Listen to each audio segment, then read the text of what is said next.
كان يا مكان يا سعد يا إكرام، وما يحلى الكلام إلا بذكر النبي محمد عليه الصلاة والسلام. النهاردة هحكي لكم حدوتة من حواديت العمة توتة. أنا العمة توتة، وحدوتتنا النهاردة عن الملك سيمبا وبنته الصغيرة، بنته اللي قصادكوا الصغيرة اللي ماسكها القرد زازو. البنوتة دي كان اسمها كلارا، وهي الأميرة الجديدة، وكل الحيوانات زي قصادكوا دول بينحنوا لها عشان هي هتبقى الملكة الجاية. وده باباها الملك سيمبا، أكيد كلنا عارفينه، وكمان الملكة تالا، وكمان عندنا تيمون وبومبا بيحتفلوا بالمولودة الجديدة. الأميرة كلارا كبرت خلاص، بس شكلها زعلان خالص، وتيمون وبومبا بيقولوا لها خلي بالك ما تروحيش المنطقة البعيدة، باباكي حذرك انك تروحي هناك، لكن هي ما كانتش بتسمع الكلام.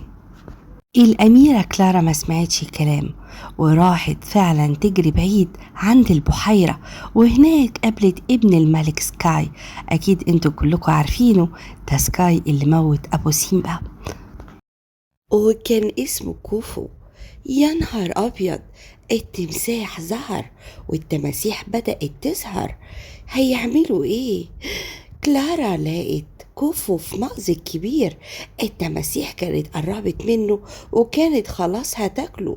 شوفوا يا أصحابي، التمساح قرب يفتح بقه وهياكل خلاص كوفو. راحت على طول كلارا، راحت وأنقذته، وفعلا حاولوا الهروب وفعلا أنقذته. لقيت مين اللي جت دي مامة كوفو، وكانت زعلانة جدا. عارفين مامة كوفو دي مين؟ دي كانت مرات سكاي اللي موت ابو سيمبا اللي قصادكوا دوت. وسيمبا كان فاكر ان كوفو هو اللي ودى كلارا هناك في البحيرة، وبدأوا الاتنين في تنازع، كانوا عاوزين يتخانقوا مع بعض. يا ترى يا اصحابي ايه اللي هيحصل؟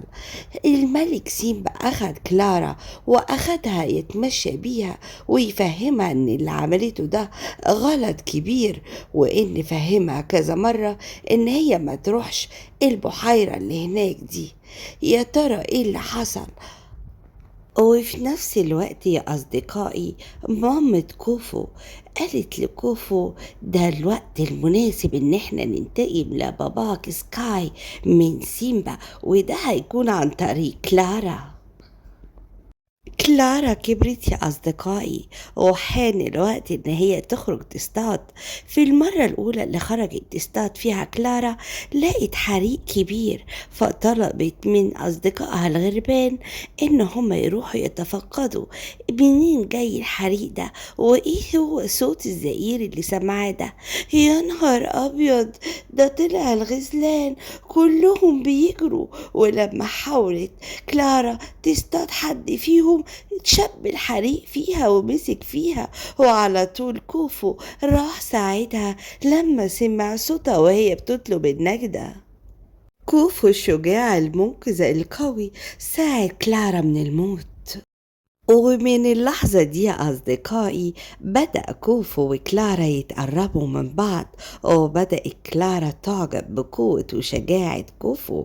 وهنا حس كوفو إنه خلاص قدر ينتصر، وإنه قرب ياخد حقه من سيمبا.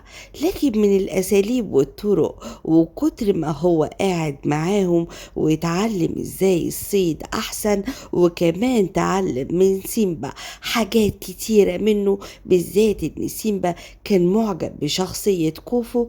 بدأ يحب كلارا بجد، وبدأ يحاول ان هو يقنع مامته ان تشيل فكرة الطار، وفكرة ان هي تاخد الانتقام من جوزها سكاي لسيمبا. هنا ظهرت مامة كوفو، وكانت محضرة فخ رهيب لسيمبا.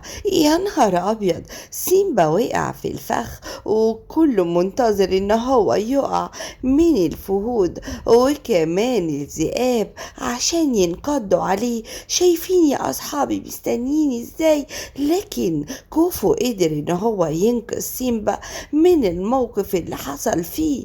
لكن مامته والذئاب كانوا متضايقين جدا منه. وفي اللحظة دي حس الملك سيمبا بغدر كوفو وقال له اخرج من بره عيلتنا، انت خاين. لكن كوفو ما كانش خاين، بالعكس ده كان بيحبهم. وهنا جات له كلارا وقالت له بجد انت كنت عايز تقتل بابا يا سيمبا؟ لكن كوفو اظهر لها حبه وقال لها لا يمكن، ده انا بحب بلاد العزة وكمان بحب باباكو.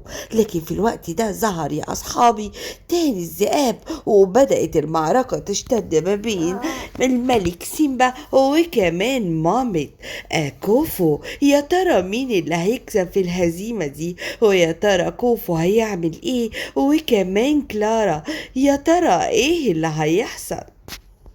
حصل اللي ما كانش حد يتوقعه، ان العيلتين راحوا مع بعض بعد الهزيمة وقعدوا مع بعض وقعدوا يتكلموا مع بعض لغاية ما اقتنعوا ان كل اللي بيعملوه ده غلط في غلط، وسادت المحبة ما بينهم. وكوفو اتجوز كلارا وعاشوا في تبات ونبات، وبكده ما بقاش في مشاكل ما بين سيمبا وكوفو. وهنا يا حبايبي يا حلوين تخلص حدوتتنا، حدوتة الملك سيمبا والبنوتة كلارا وكمان كوفو الشجاع. انتظروني في حدوتة جديدة من حواديت العمة توتة. يلا كلنا بقى نقفل النور ونغمض عينينا ونحلم بالحدوتة.